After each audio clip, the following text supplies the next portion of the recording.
ప్రభునామన చేరువచ్చిన మీకు అందరికీ కూడా మధుబాబు మినిస్ట్రీస్ తరఫున శుభాభివందనాలు. యోహాను సువార్త 4:24 ప్రకారం దేవుడు ఆత్మనుక ఆయన ఆరాధించే వాళ్ళం ఆత్మతోనూ సత్యంతోనూ ఆరాధించుకుందాం. ఇవాళ ధ్యానాంశం ఏంటంటే క్రైస్తవ సహవాసములో ఉన్న ప్రత్యేకత క్రీస్తునందు దేవుని కృప. ఈ క్రైస్తవ సహవాసములో ఉన్న ప్రత్యేకతల్లో రెండవదిగా పార్ట్ 2గా క్రీస్తునందు దేవుని యొక్క కృప. ఎఫెసీయులకు రాసిన పత్రిక 2వ అధ్యాయం 4వ వచనం చూద్దాం. ఆయనను దేవుడు కరుణా సంపన్నుడై ఉండి మనము మన అపరాధముల చేత చచ్చిన వారమై ఉండినప్పుడు ఇప్పుడున్నప్పుడు సైతము మన ఎడల చూపిన తన మహాప్రేమ చేత మనల్ని క్రీస్తుతో కూడా బ్రతికించను. అయితే కృప అనేటువంటి దీనిలో ఏంటంటే కృప చేత మీరు రక్షించబడి ఉన్నారు. కృప అనేటువంటిది దీనిలో 8వ వచనం 2వ అధ్యాయం, ఇది ఎఫెసీయులకు రాసిన పత్రిక 2వ అధ్యాయం 8వ వచనంలో ఏం చెబుతుందంటే మీరు విశ్వాసం ద్వారా కృపచేతనే రక్షించబడి ఉన్నారు. ఇది మీ వలన కలిగినది కాదు, దేవుని వరమే. కృప అనేటువంటిది ఏంటంటే అర్హత లేనివాడు కూడా దేవుడు ఇచ్చేటువంటి చూపేటువంటి ప్రేమ, అదే కృప. అర్హత లేదు, వాడు అనర్హుడు అయినప్పుడు కూడా దేవుడు మర్చిపోడు. ఎవరు నశించిపోవటం ఆయనకి ఇష్టం లేదు. ఎప్పుడుగా రేపైన వాక్యం విశ్వసిస్తాడనేటువంటి నమ్మకంతో దేవుడు ఏం చేస్తాడంటే ఆయన్ని అర్హత లేని వాడు కూడా ఆయనకి చూపించేటువంటి ప్రేమే కృప. కానీ దీనిలో మనకి ఎఫెసీయులకు రాసిన పత్రిక 2వ అధ్యాయం 4వ వచనంలో ఆయనను దేవుడు దీనిలో ఇంతకుముందు 3వ వాక్యం కూడా చదువుకుందాం. వారితో కలిసి మనమందరము శరీరం యొక్క మనసు యొక్క కోరికలు నెరవేర్చుకొనుచు మన శరీరాశలను అనుసరించి మునుపు ప్రవర్తించుచు కడమ వారి వలె స్వభావ సిద్ధముగా దైవోగ్రతకు పాత్రులమై ఉంటివి. మన దైవోగ్రత పాత్రలు అయినను కూడా దేవుడు కరుణా సంపన్నుడై ఉండి మనము మన అపరాధముల చేత చచ్చిన వారమై ఉండినప్పుడు సైతము మన ఎడల చూపిన తన మహాప్రేమ చేత మనల్ని క్రీస్తుతో కూడా బ్రతికించాను. కృప అనేటువంటిది కృప చేత మీరు రక్షించబడి ఉన్నారు. ఆయన కృప వల్లనే మనం రక్షించబడి ఉన్నాం. క్రీస్తు యేసునందు దీనిలో 8వ వచనంలో మీరు విశ్వాసం ద్వారా కృపచేతనే రక్షించబడి ఉన్నారు. ఇది మీ వలన కలిగింది కాదు, దేవుని యొక్క ప్రేమ. అది క్రియల వలన కలిగినది కాదు గనుక ఎవడనూ అతిశయపడ వీల్లేదు. మనం ఏదో క్రియలు చేసాం, వారికి దాన ధర్మాలు చేసాం అనేటువంటి దాని మీద దేవుడు మన మీద కృప చూపించాడు అనేటువంటిది కాదు. మనం ఏం చేసినా కూడా అది క్రియల వలన కలిగింది కాదు, కానీ ఎవడు కలిగినది కాదు కనుక ఎవడు అతిశయపడ వీలులేదు. దీనిలో ఎఫెసీయులకు రాసిన పత్రిక 2వ అధ్యాయం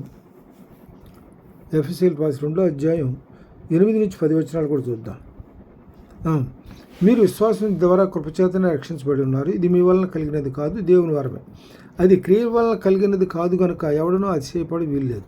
మరియు వాటి యందు మనం నడుచుకున్న వాళ్ళేనని దేవుడు ముందుగా సిద్ధపరిచిన సత్క్రియలు చేయుటకై మనం క్రీస్తు యేసునందు సృష్టింపబడిన వారమై ఆయన చేసిన పని అయి ఉన్నాం. కాబట్టి క్రీస్తు యేసులో మనం సత్క్రియలు చేయాలి. ఆయన కృపచేత మనం రక్షించబడిన తర్వాత మనం ఏం చేయాలి? సత్క్రియల్లో పాలు పంచుకోవాలి. తర్వాత కొరింథీయులకు రాసిన పత్రిక 1 కొరింథీయులకు రాసిన పత్రిక 1వ అధ్యాయం 9-10 వచనాలు. 1వ అధ్యాయం 9-10 వచనాలు చూద్దాం. మన ప్రభు అయిన యేసు క్రీస్తు అను తన కుమారుని సహవాసమునకు మిమ్మును పిలిచిన దేవుడు నమ్మదగినవాడు. ఆయన కుమారు సహవాసాన్ని పిలిచిన దేవుడు ఎవరు? నమ్మదగినవాడు. సహోదరులా, మీరందరూ ఏకభావముతో మాట్లాడవలననియు మీలో కక్షలు లేక ఏకమనసుతోనూ ఏకతాత్పర్యంతోనూ మీరు సన్నద్ధులై ఉండవాలని మన ప్రభు అయిన యేసు క్రీస్తు పేరట మిమ్మల్ని వేడుకొంచున్నాను. తర్వాత దీనిలో సహోదరులారా, మీలో కలహములు కలవని మిమ్మల్ని గూర్చి క్లోయో ఇంటి వారి వల్ల నాకు తెలిసింది. మనకు కలహాలొద్దు, మత్సరాలొద్దు. అందువల్ల ఏంటంటే ఇక్కడ దీనిలో మనలో కలహాలు ఉండొద్దు. అందరూ కూడా ఎట్లా ఉండాలంటే సహోదర ప్రేమ కలిగి ఏకతాత్పర్యంతోనూ వీరు సన్నద్ధులే ఉండాలి. ఏక మనసుతో ఏకతాత్పర్యంతో కక్షలు లేకుండా ఒకరికొకరు సహోదర ప్రేమ కలిగి కలిసిమెలిసి ఉండాలి. ఈ వాక్యాన్ని బట్టి. తర్వాత ఇది 2 తెస్సలోనికీయులకు రాసిన పత్రిక 3వ అధ్యాయం 3వ వచనంలో 2 తెస్సలోనికీయులకు రాసిన పత్రిక 2 తెస్సలోనికీయులకు 3వ అధ్యాయం 3వ వచనంలో ఏం చెబుతున్నాడంటే అయితే ప్రభువు నమ్మదగిన వాడును, ఆయన మిమ్మల్ని స్థిరపరిచి దుష్టత్వం నుండి కాపాడును. ప్రభువు నమ్మదగిన వాడు, ఆయన మనల్ని స్థిరపరిచి దుష్టత్వం నుంచి కాపాడును. మేము ఆజ్ఞాపించు వాటిని మీరు చేయుచున్నారనియు ఇక చేయుదురనియు ప్రభువునందు మిమ్మల్ని గురించి నమ్మకం కలిగి ఉన్నాం. దేవుని అందల ప్రేమ క్రీస్తు చూపిన ఓర్పును మీకు కలిగినట్లు ప్రభువు మీ హృదయములను ప్రేరేపించును గాక. కాబట్టి ఏంటంటే మనం ఎట్లా ఉండే ప్రభు వల్ల మనం చేసే కార్యాలన్నీ ఆయన చిత్తానుసారంగా జరిపించడానికి ఆయనే ముందుకు నడిపిస్తాడు. కాబట్టి దాన్ని బట్టి ఏంటంటే ఈ కీర్తనలు 89వ అధ్యాయం కీర్తనలు 89వ అధ్యాయంలో 31, 32 వచ్చిన 31 నుంచి 34 ముందు 32 వచ్చిన చూద్దాం.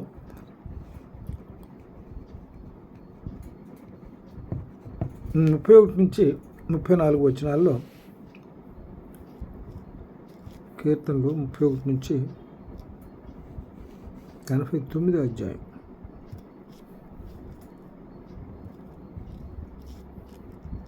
31 నుంచి చూద్దాం. అయితే ఇంతకుముందు మనం చదువుకున్న వాక్యంలో ఏంటంటే అయితే ప్రభువు నమ్మదగిన వాడు, ఆయన మిమ్మల్ని స్థిరపరిచి దుష్టత్వం నుండి కాపాడతాడు. అయితే 89వ కీర్తన 89లో ఏం చెబుతాయంటే, వారు నా కట్టడలను అపవిత్రపరిచి నా ఆజ్ఞలను గైకొనని ఎడల, నా కట్టడలను అపవిత్రపరిచి నా ఆజ్ఞలను గైకొనని ఎడల నేను వారి తిరుగుబాటునకు దండముతోనూ వారి దోషము దెబ్బలతోనూ వారిని శిక్షించదను. నా కృపను అతనికి బొత్తిగా ఎడము చేయను, అబద్ధికుడనై నా విశ్వాసతను విడను. కాబట్టి ఏంటంటే మొత్తుతాడు, గద్దిస్తాడు, మందలిస్తాడు, కానీ ఆయన కృప మన నుండి తీసేసుకోడు. ఆయన కృప మన మీద ఎప్పుడూ ఉంటుంది. అందువలన అదే ఇక్కడ అబద్ధికుడినై విశ్వాసతను విడవను, నా నిబంధనను నేను రద్దుపరచను, నా పెదవుల గుండా బయలు వెళ్ళిన మాటను మార్చను, అతని సంతానం శాశ్వతంగా ఉండను. ఇది ఎవరిని ఉద్దేశించి మాట్లాడుతున్నాడంటే దావీదుని ఉద్దేశించి మాట్లాడుతున్నాడు. దావీదు రాసిన కీర్తనలు కదా. సొలొమోన్ని రాజుగా ఎంపిక చేస్తాడు, సొలొమోన్ ఉంటాడు. ఇక్కడ దీనిలో ఇంకో మాట కూడా చూద్దాం. 25, 26 వచనాల్లో కూడా చూద్దాం. 26వ వచనాలు ఏం చెబుతాయంటే 25వ వచనంలో 26వ వచనంలో నీవు నా తండ్రివి, నా దేవుడువు, నా రక్షణ దుర్గము అని అతడు నాకు మొరపెట్టను. ఎవరు? దావీదు. యెహోవా దేవుడిని ఎవరు మొరపెడతారంటే, నీవు నా తండ్రివి, నా దేవుడు, నా రక్షణ దుర్గము అని అతడు నాకు మొరపెట్టను. పూర్తి విధేయత కలిగి ఉంటాడు. అందువల్ల ఏంటంటే దావీదు ఏమిటంటే దేవుని యొక్క హృదయానుసారుడని కూడా అంటాడు.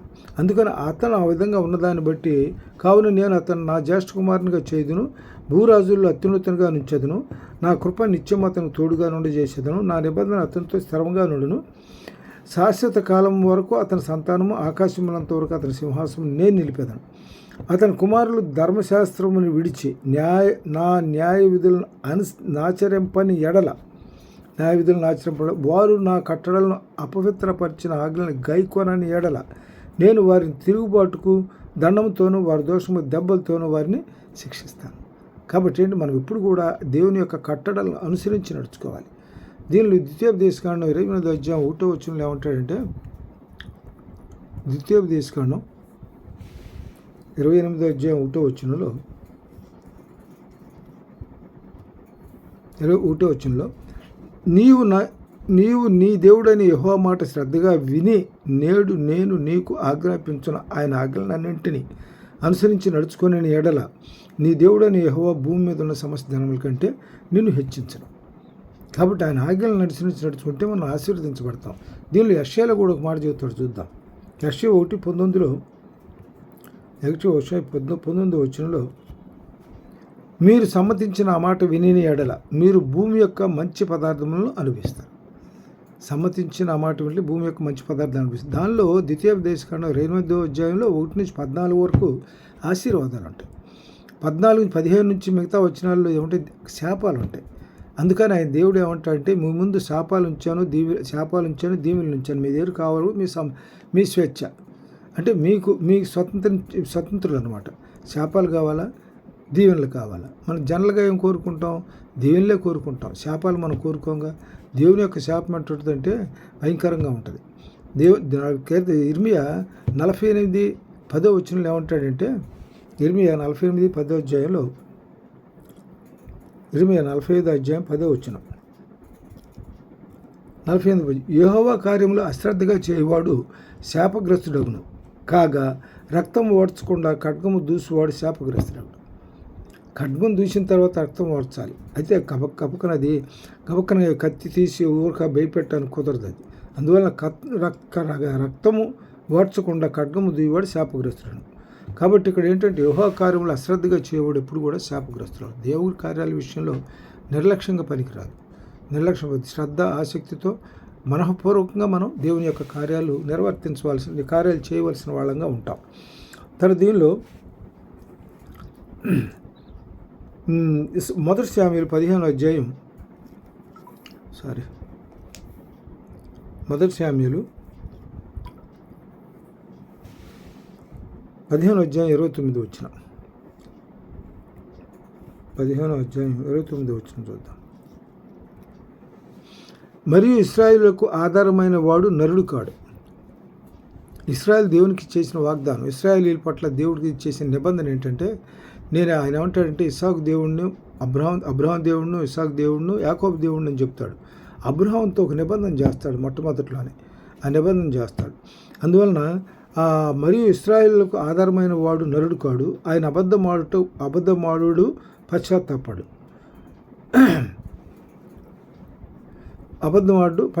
ఏదైనా చేయటం జరగదు. ఆయన అబద్ధం చేసిన పని ఖచ్చితంగా నిర్వర్తించబడుతుంది. ఆయన కట్టడలు స్థిరపరుస్తాడు. ఆయన నరుల హృదయంలో ఆలోచనలు అనేక ఉంటాయి, కానీ దేవుని యొక్క తీర్మానం ఎప్పుడు కూడా స్థిరంగానే ఉంటుంది. అందువల్ల దీనిలో మనకి ఇంకేంటంటే పశ్చాత్తాపడు. ఇంకొక వాక్యం తీసుకుంది. దీనిలో పశ్చాత్తాపడు అనే దానికి ఇంకొక వాక్యం ఏంటంటే సంఖ్యాకాండంలో 23 అధ్యాయం 19వ వచనంలో చూస్తే, దేవుడు అబద్ధమాటకు ఆయన మానవుడు కాడు, పశ్చాత్తాపట్టుకు ఆయన నరపుత్రుడు కాడు. ఆయన చెప్పింది చేయకుండా, ఆయన మాట ఇచ్చి స్థాపింపకుండా. కాబట్టి ఆయన అబద్ధమాడటానికి నరుడు కాదు, పశ్చాత్తాపడటానికి ఆయన నరపుత్రుడు కాదు. అబద్ధమాట నరుడు కాదు, పశ్చాత్తాపం నరపుత్రుడు కాదు. కాబట్టి ఆయన ఏం చెప్తాడో అది చేస్తాడు. ఖచ్చితంగా ఆయన మాట ఎట్లా ఉంటుందంటే ఇచ్చినది స్థాపింపకుండా స్థిరమైనటువంటి వాగ్దానాలు ఆయన ఇచ్చేది మనకి. అందువల్ల ఇక్కడ దీనిలో మనకి ఇంకో విషయం ఏంటంటే యాకోబు రాసిన పత్రిక 1వ అధ్యాయం, యాకోబు రాసిన పత్రిక 1వ అధ్యాయం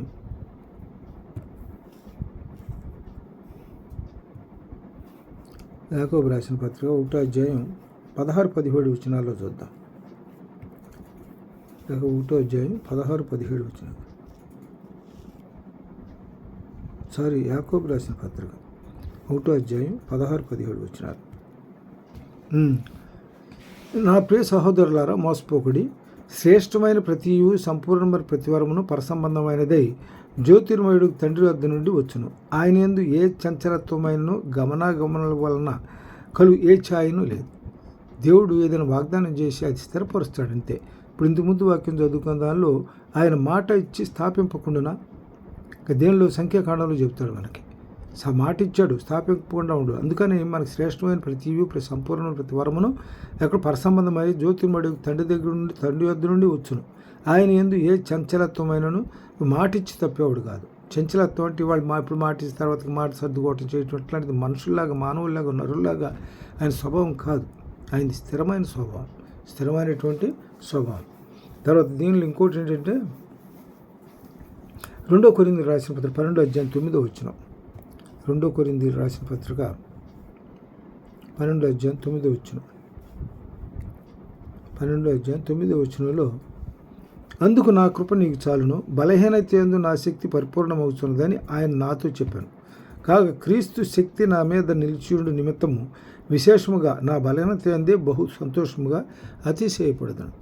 నా బలహీనత యందే సంతోషముగా అతిశయపడదను. ఇందులో 7-8 వచనాలు కూడా చూస్తే 7-8 వచనాల్లో 7-8 చెప్తాడంటే, ఎందుకంటే ఆయన ఈ మాట ఎందుకు చెప్తున్నాడంటే, కాగా క్రీస్తు శక్తి నా మీద నిలిచియుండు నిమిత్తము లేక నన్ను కప్పు నిమిత్తం విశేషముగా నా బలహీనత అందే బహు సంతోషముగా అతిశయపడదును. అయితే ఇక్కడ బలహీనతల్లో కారణం 7-8 వచనాలు ఏం చెప్తారంటే, నాకు కలిగిన ప్రత్యక్షతలు బహు విశేషముగా ఉన్నందున నేను అత్యధికంగా హెచ్చిపోకుండా నిమిత్తము నాకు శరీరంలో ఒక ముళ్ళు, నేను అత్యధికంగా హెచ్చిపోకుండా నిమిత్తం నన్ను నల్లగొట్టుకు సాతాను యొక్క దూతగా ఉంచబడాను. అది నా యొద్ద నుండి తొలగిపోవాలని దాని విషయమై ముమ్మారు ప్రభువుని వేడుకుంటుంది. దాని విషయం ఎందుకంటే నాలో ఉన్నటువంటి ప్రత్యక్షలను బట్టి నన్ను పట్టుకుని ఉన్నటువంటి సాతాను యొక్క దూతగా నాలో ఉండబడి నల్లగొట్టుకు సాతాను యొక్క దూతగా ఉంచబడను, నన్ను నల్లగొట్టాక. అందువల్ల ఏంటంటే దాని గురించి నేను ప్రభువుని ఏమని వేడుకున్నా, అది నా యొద్ద నుండి తొలగిపోవాలని దాన్ని విషయమై ముమ్మారు ప్రభువును వేడుకుంటుంది. అందుకు నా కృప నీకు చాలును, బలహీనత యందు నా శక్తి పరిపూర్ణమవుతున్నదని ఆయన నాతో చెప్పాను. కాగా క్రీస్తు శక్తి నా మీద నిలిచియుండు నిమిత్తము విశేషముగా నా బలహీనత అందే బహు సంతోషముగా అతిశయింతును. అయితే ఇంకొక దీనిలో విషయం ఏంటంటే హెబ్రీయులు రాసిన పత్రిక సంతోషించును. తర్వాత హెబ్రీయులు రాసిన పత్రిక 4వ అధ్యాయం 16వ వచనంలో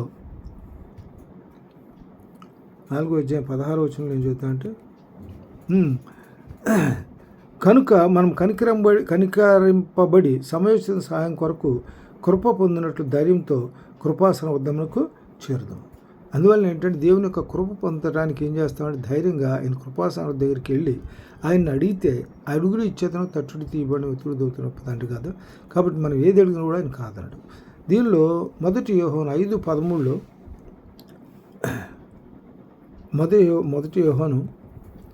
యోహాను రాసిన మొదటి పత్రిక 5:13-14 వచనాల్లో చూద్దాం. ఆయన్ని బట్టి మనకు కలిగిన ధైర్యం ఏదనగా ఆయన చిత్తానుసారముగా మనం ఇదేడి అడిగినను ఆయన మన మనవి ఆలకించుననిదే. మనం ఏమి అడిగినను ఆయన మన మనవి ఆలకించునని మనం ఎరిగినాడల మనం ఆయన్ను వేడుకొనినవి మనకు కలుగునని ఎరుగుదాం. దీనిలో మత్తయి సువార్త 21:22లో కూడా ఏం చెబుతాయంటే, మత్తయి సువార్త 21:22లో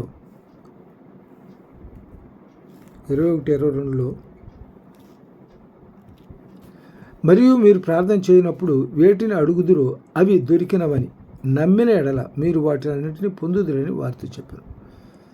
ప్రభు చిత్తానుసారంగా మనం ఏది అడిగినా కూడా తప్పనిసరిగా ప్రభు దేవుని యెహోవా నామమున ఆయన మనకి అవసరాలు తీరుస్తాడు. ప్రభు నామమున మనం ఏది అడగాలి, ఆయన నామమున మనం ఏది అడిగితే ఆయన మన అవసరాలకి తీరుస్తారు. కాబట్టి ఎందుకని ఏంటంటే మనం ఏది కావాలన్నా సరే ప్రభువును అడుక్కొని పొందుకోవచ్చు. తర్వాత ఇంకోటి ఈ మత్తయి సువార్త 10వ అధ్యాయం 42వ వచనంలో చూద్దాం. మత్తయి సువార్త 10వ అధ్యాయం 42వ వచనంలో చూద్దాం. 42వ వచనంలో, మరియు శిష్యుడని ఎవడు ఈ చిన్నవారిలో ఒకనికి గిన్నెడు చన్నీళ్లు మాత్రం తాగనిచ్చునో వాడు తన ఫలము పోగొట్టుకొనడని నిశ్చయముగా మీతో చెప్తున్నాను. ఎవరైనా ఒక గిన్నెడు మంచిళ్ళు మనం అడిగితే ఇస్తే దాని ఫలం మనం పోగొట్టుకోలేం. దేవుడు దానికి తగిన విధంగా మనకి మేలు జరుగుతుంది. తర్వాత దీనిలో ఇంకోటి కూడా మత్తయి 40-41 వచనాల్లో చూద్దాం. దాని ముందు 2 వచనాల్లో చూస్తే 40-41 వచనాల్లో దీనిలో 39 వచనం కూడా, తన ప్రాణం దక్కించుకున్నవాడు దాన్ని పోగొట్టుకున్నాను, కానీ నా నిమిత్తము తన ప్రాణం పోగొట్టుకున్నవాడు దాన్ని దక్కించుకున్నాను. అంటే 39 తన ప్రాణం దక్కించుకున్నవాడు దాన్ని పోగొట్టుకుంటాడు, కానీ నా నిమిత్తం తన ప్రాణం పోగొట్టుకున్నవాడు దాన్ని దక్కించుకుంటాడు. మిమ్మల్ని చేర్చుకున్నవాడు నన్ను చేర్చుకున్నవాడు నన్ను పంపిన వాడిని చేర్చుకున్నాను. ప్రవక్త అని ఒక ప్రవక్తను కొనువాడు ప్రవక్త ఫలం పొందును.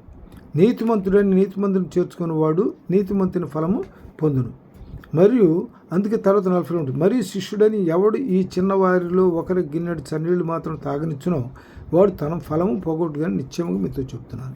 ఇక్కడ ప్రవక్తను చేర్చుకున్నవాడు ప్రవక్త ఫలం పొందుతాడు, నీతిమంతుని చేర్చుకున్నవాడు నీతిమంతుని ఫలమును పొందుకుంటాడు.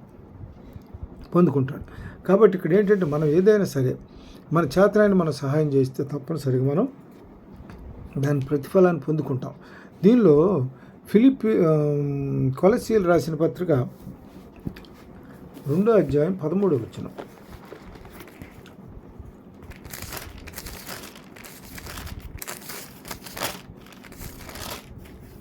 రెండో అధ్యాయం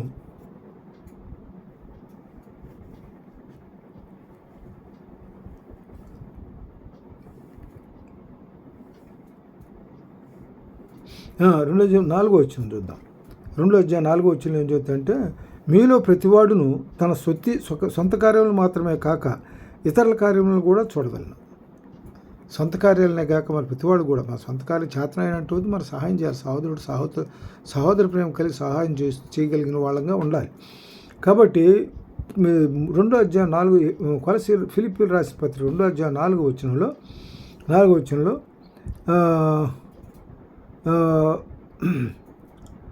మీలో ప్రతివాడును తన సొంత కార్యములు మాత్రమే కాక ఇతరుల కార్యములను కూడా చూడగలను. క్రీస్తు యేసు కలిగిన ఈ మనసును మీలో కలిగి ఉంటుంది. ఆయన క్రీస్తు యేసును మనం కలిగి ఉండాలి. అయితే ఇక్కడ మనకేంటంటే మనకి ఏదైతే మనం కొంచెం ఈ గిన్నెడు చన్నీళ్ళు ఇస్తే దాని ప్రతిఫలాన్ని పోగొట్టుకోం. ప్రవక్తను చేర్చుకున్నాడు ప్రవక్త ఫలాన్ని పోగొట్టుకున్నట్లుగానే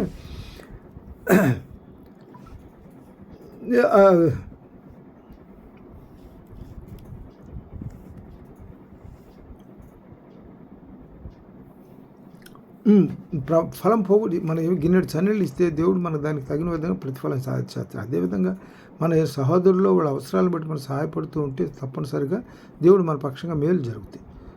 అదే దీనిలో అంటాడు దీనిలో రోమీయులకు రాసిన పత్రిక 8:28 మేలు కలిగితే సమస్తము సమకూడి జరుగుతాయి అంట. మేలు కలిగితే సమస్తము సమకూడి జరుగుతాయి. తర్వాత దీనిలో ఇంకోటి కీర్తనలు 138 అధ్యాయంలో కీర్తనలు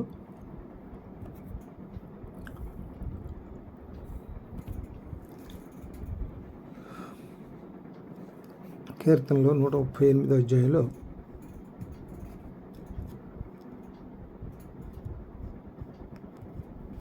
కీర్తన 8 చూద్దాం. 8 యెహోవా నా పక్షమున కార్యము సఫలం చేయండి. యెహోవా నీ కృప నిరంతరం ఉండును. నీ చేతి కార్యములను విడిచిపెట్టకును. అంటే యెహోవా మన కార్యాలను ఏం చేస్తాడు? సఫలం చేస్తాడు. దీనిలో కీర్తనలు 1 అధ్యాయంలో చూద్దాం. కీర్తనలు 1 అధ్యాయంలో ఏం చెప్తా అంటే కీర్తన 1 అధ్యాయం 1-2 వచనాలు చూద్దాం.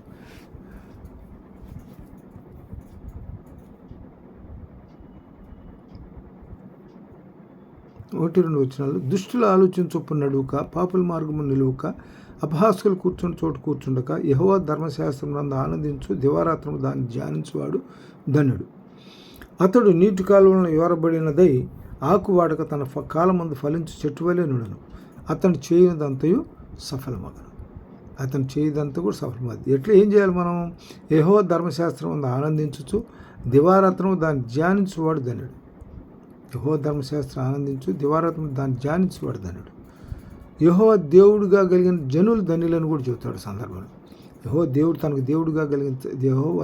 దేవుడుగా కలిగిన అందరూ ధన్యులే. తర్వాత దీనిలో ఇంకో మాట చెబుతాడు. 32 అధ్యాయం కీర్తన 32 అధ్యాయంలో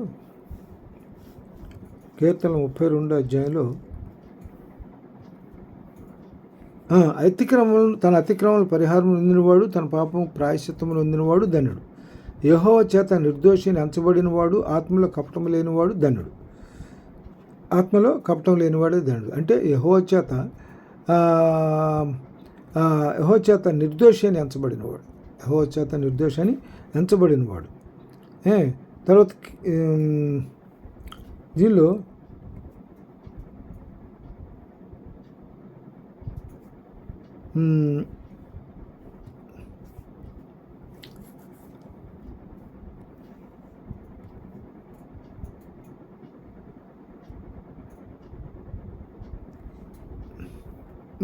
తర్వాత దీనిలో ఇంకోటి కూడా ఏంటంటే 32 తర్వాత 4 అధ్యాయం ఎఫ్ఎస్సీయులకు రాసిన పత్రిక 4 అధ్యాయం 29 వచనం చూద్దాం. ఎఫ్ఎస్సీయులు 4 అధ్యాయం 29 వచనంలో ఏం చెబుతా అంటే, మీరు వినువారికి మేలు కలిగినట్లు అవసరమని బట్టి క్షేమాభివృద్ధికరమైన అనుకూల వచనమే పలుకుడు కానీ దుర్భాష ఏదైనా నోట రానియకూడదు. మనం ఏదైనా సరే ఇప్పుడు మనకు వినువారికి మేలు కలిగినట్లు అవసరం బట్టి క్షేమాభివృద్ధికరమైన అనుకూల వచనాలే పలకాలి. క్షేమకరమైనటువంటి సహాయమే చేయాలి కానీ తప్పితే మనం ఎట్లా ఉండాలి? మన సంభాషణ కూడా దీనిలో కొలస్సీయులకు రాసిన పత్రికలో చెప్తారు. సంభాషణ కొలస్సీయులకు రాసిన పత్రిక 4 అధ్యాయంలో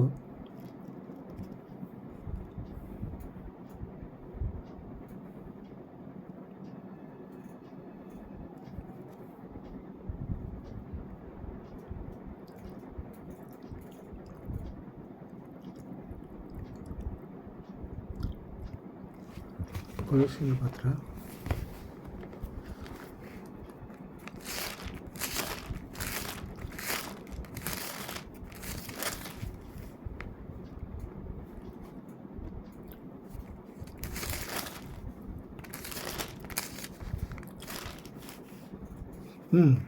కొలస్సీయులు రాసిన పత్రిక 4వ అధ్యాయం 6వ వచనం చూద్దాం. ప్రతి మనుషునికి ఎలాగో ప్రత్యుత్తరం ఇవ్వవలనో అది మీరు తెలుసుకున్నట్టుకై మీ సంభాషణ ఉప్పు వేసినట్టు ఎల్లప్పుడూ రుచికరంగాను కృపాసహితంగాను ఉండాలి. ఎల్లప్పుడూ రుచికరంగాను కృపాసహితంగా ఉండాలి. అందువల్ల ఏంటంటే మనం ఏది చేసినా కూడా, మనం ఎప్పుడు తప్పు ఏది చేసినా కూడా దేవునికి అనుకూలమైనదిగానే ఉండాలి మనం. అందుకనే దీనిలో ఎఫెసీయులు రాసిన పత్రిక దీనిలో మనకి ఏం చెప్తున్నాడు, మనకి ఎఫెసీయులు 4వ అధ్యాయం 29 ఏం చెప్పారంటే, 4వ అధ్యాయం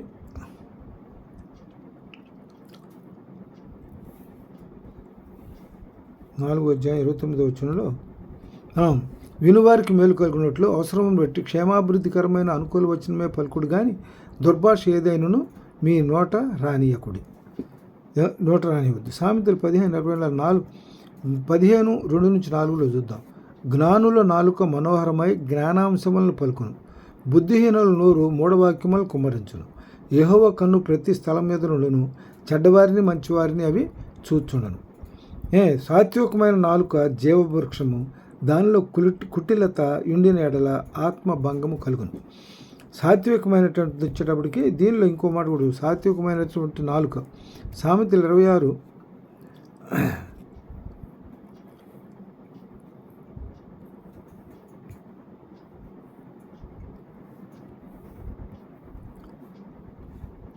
దీనిలో 14:30, సామెతలు 14:30లో ఇంకో మాట చెప్తాడు.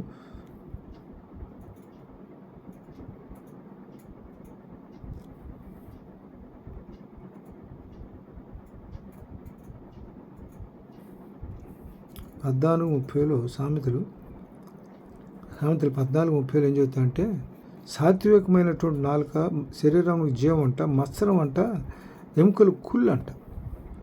సామెతలు 14వ అధ్యాయం 30వ వచనంలో చూద్దాం. సాత్వికమైన మనసు శరీరమును జీవమును, మత్సరము ఎముకలు కుళ్ళు. అందువల్ల మన క్రియ ఎట్లా ఉండాలంటే ప్రతిదీ సాత్వికమైన మనసు కలిగి ఉండాలి. దీనిలో మనకి ఎఫెసీయులు రాసిన పత్రిక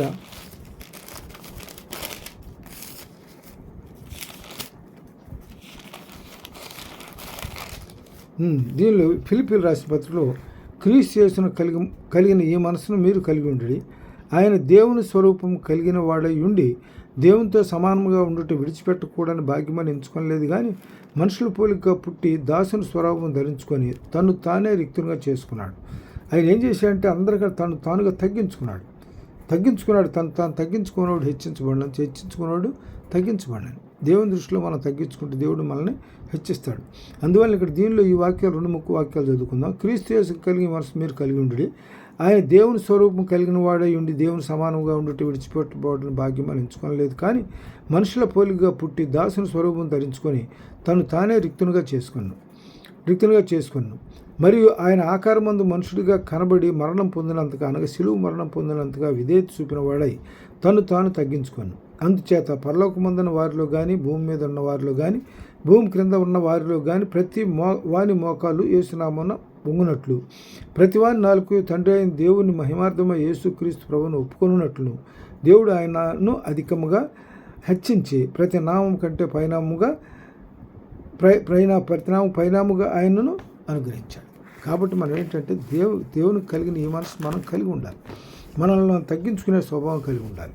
అందువలన దీనిలో ఇంకో మాట చివరిగా ముగించుకుందాం. హెబ్రీయులు రాసిన పత్రిక 13వ అధ్యాయం 21వ వచనం చూద్దాం. హెబ్రీయులు రాసిన పత్రిక 13వ అధ్యాయం 21వ వచనం. 13వ అధ్యాయం 21వ వచనంలో యేసుక్రీస్తు ద్వారా తన దృష్టికి అనుకూలమైన దానిని మనలో జరిగించుతూ, అంటే ఆయన చిత్తానుసారంగా మనల్ని వాడుకుంటాడు. దీనిలో మొదటి యోహాను పత్రిక 2వ అధ్యాయంలో ఏం చెబుతారంటే, మొదటి యోహాను పత్రిక 2వ అధ్యాయంలో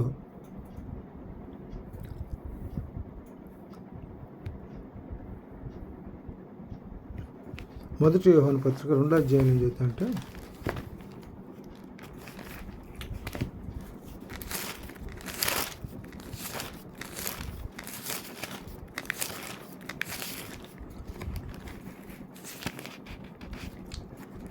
రెండో అధ్యాయంలో ఇక్కడ దీనిలో 17 వచనంలో ఈ లోకం ఇది 15 నుంచి చూద్దాం. లోకమునైనా లోకంలో ఉన్న వాటినైనా ప్రేమికుడి, ఎవడైనా లోకం ప్రేమించినాడా తండ్రి ప్రేమ వానిలో ఉండదు. లోకంలో ఉన్నదంతయు అనగా శరీరాశ, నేత్రాశ, జీవబుడము అవి దేవుని వలన కలిగినవి, దేవుళ్ళని పుట్టిన తండ్రి వలన పుట్టినవి కావు. అవి లోక సంబంధమైనవి. లోకమును దాని ఆశ గతించిపోవును కానీ దేవుని చిత్తం జరిగించేవాడు నిరంతరము నిలుస్తాడు. అంటే దీనిలో ఏం చెప్తున్నాడు మనకి? ఫిలిప్పీలు రాసిన పత్రిక దేవుని పోలి క్రీస్తుని పోలి దేవుని పోలి నడుచుకోమని చెప్పి అన్నాడు కదా. మీరు కూడా దేవుని పోలి నడుచుకోండి. కాబట్టి మనం ఎట్లా ఉండాలన్నమాట? దేవుని పోలి నడుచుకోగలిగిన ఉండాలి. అంటే అట్లప్పుడు ఏమవుతుందంటే లోకములో ఆశ గతించిపోవును కానీ దేవుని చిత్తం జరిగించేవాడు నిత్యము నిల్చును. తర్వాత ఫైనల్గా ఒక వాక్యం చదువుకొని ముగించుకుందాం. వాక్యం చదువు హెబ్రీలు రాసిన పత్రిక 13వ అధ్యాయం 21వ వచనం.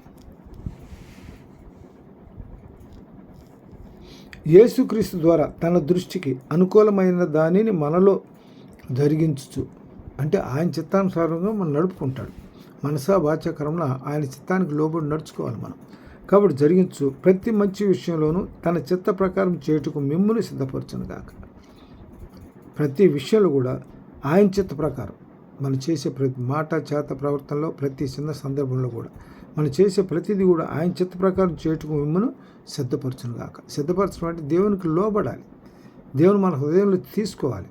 దేవుని మన హృదయంలో తీసుకొని మన పూర్తిగా మన స్వబుద్ధిని ఆధారం చేసుకోకుండా పూర్ణ హృదయంతో మన ప్రవర్తన అంతరందు ఆయన అధికారంలో లోబడితే, మరి స్వబుద్ధిని ఆధారించి పూర్ణ హృదయంతో ఆయన నమ్మకం ఉంచి మన ప్రవర్తన అంతరందు ఆయన అధికారంలో లోబడితే ఆయన చిత్తం చేయుటకు మిమ్మల్ని ఆయన చిత్త ప్రకారం మనల్ని నడిపించడానికి ఆయన మనల్ని సిద్ధపరుస్తాడు. కాబట్టి కొద్ది వాక్యం తన వెనుకకు దీవించును గాక.